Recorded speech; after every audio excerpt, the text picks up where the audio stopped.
ဆူတောင်းရမယ့်သဘောမျိုးဖြစ်နေပြီ။ဘာကြောင့်လဲဆိုတော့အားပြီဆိုတာနဲ့ line မော်တက်ပြီးပွားမယ်။စူးမယ်။ပစည်းပစများမယ်။ပိုပြောဒီပြောမယ်။နော်။အဲ့တော့ဒီလိုပေါ့တော်တို့ချစ်တဲ့ကြုံမှာကျတော့တောင်ဝန်ကြီးထမ်းထားတယ်။မိုးတွေရွာရင်လည်းဖျားမလားမသိဘူးလို့နော်။နေတွေပူလိုက်ရင်လည်းခေါင်းတွေများမူးကြမလားမသိဘူး။ငါကတော့ဒီနေရာရောက်နေတယ်ပေါ့။ငါကတော့ဒီနေရာရောက်နေတယ်။ဒီနေရာကဒီစားရတောက်တာလေးစားလို့တောက်လို့ကောင်းနေပေါ့။သူအမျိုးတွေပိုင်လဲကောင်းမယ်ပေါ့။ဒါမျိုးလေးတွေတွေးတာ။အဲ့ဒီတော့တချို့သောကိစ္စရက်တွေကျုပ်ကစူတယ်ပူတယ်ပေါ့တော်တို့လည်းခံနိုင်ချင်မှခံနိုင်ပါသို့တော့ကျုပ်ကတော့ခံနိုင်တာမခံနိုင်တာမသိဘူးကျုပ်ဘက်ကအမြင်တစ်ခုတည်းနဲ့စူလိုက်လို့ကျုပ်လွန်သွားတာတွေလည်းရှိကောင်းရှိမှာပါ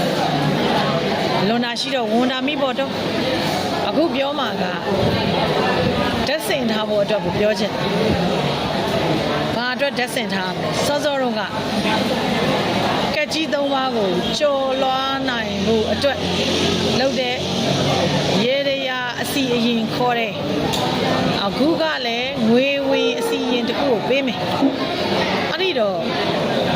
ခုနှစ်ရှိတဲ့သားသမီးအားလုံးကိုတောင်းပြောင်းရောပြီးပြောတာဖြစ်တဲ့အတွက်နားလည်ထားမှာကအဲ့ဒီရေရနဲ့တင်းတော်တဲ့သူတွေက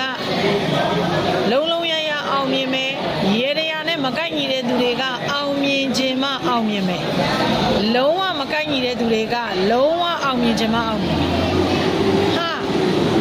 လူတယောက်ကိုရေရပေးလိုက်လို့အဲ့ဒီရေရကြောင့်ချမ်းသာသွားပြီဆိုရင်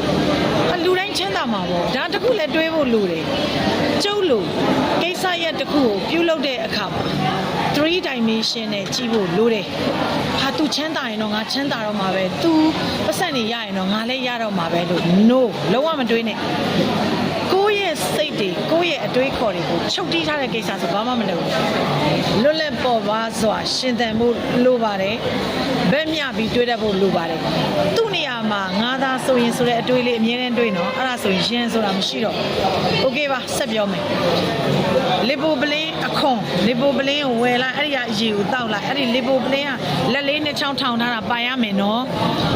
ပြောထားတယ်နော်အဲ့ရတစိတ်ကြီးကိုသွားမခွာနဲ့ဟုတ်အဲ့ဒီလီပိုပလင်းအခွန်နဲ့ကိုခရင်ညွန့်6ညွန့်ထည့်မယ်ဆရာမခရင်ညွန့်ဆိုတာဟိုဘက်လက်ဒီဘက်လက်